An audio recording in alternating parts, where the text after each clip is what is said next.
भगीरथ भालकेंच्या पक्षप्रवेशासाठी उपमुख्यमंत्री पंढरपुरात आमदार राजू खरेंकडून जंगी स्वागत। उपमुख्यमंत्री एकनाथ शिंदेंचं आगमन, आमदार राजू खरेंनी फेटा बांधून केला सत्कार। उपमुख्यमंत्र्यांच्या उपस्थितीत भगीरथ भालके फुंकणार प्रचाराचं रणशिंग, पंढरीत मोहोळच्या आमदारांकडून स्वागत। विठ्ठलाच्या पावन नगरीत आज राजकीय घडामोडींना वेग आलाय। भारत राष्ट्र समितीचे नेते भगीरथ भालके यांचा उपमुख्यमंत्री एकनाथ शिंदे यांच्या नेतृत्वाखाली शिवसेना पक्षात जाहीर प्रवेश होतोय। या सोहळ्यासाठी उपमुख्यमंत्री एकनाथ शिंदे यांचं पंढरपूर नगरीत आगमन झालं।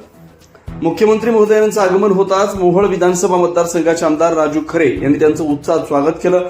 आमदार खरे यांनी उपमुख्यमंत्री एकनाथ शिंदे यांना शाल, श्रीफळ आणि पारंपरिक फेटा बांधून त्यांचा यथोचित सत्कार केला। यावेळी पंढरपूर आणि मोहोळ मतदारसंघातील अनेक पदाधिकारी आणि कार्यकर्ते मोठ्या संख्येने उपस्थित होते। भगीरथ भालके यांच्या पक्षप्रवेशामुळे पंढरपूर मंगळवेढा विधानसभा मतदारसंघातील राजकीय समीकरण बदलण्याची शक्यता वर्तवली जाते। या सोहळ्याकडे संपूर्ण जिल्ह्याचं लक्ष लागलंय। मुख्यमंत्र्यांच्या दौऱ्यामुळे शिवसैनिकांमध्ये मोठा उत्साह पाहायला मिळतोय।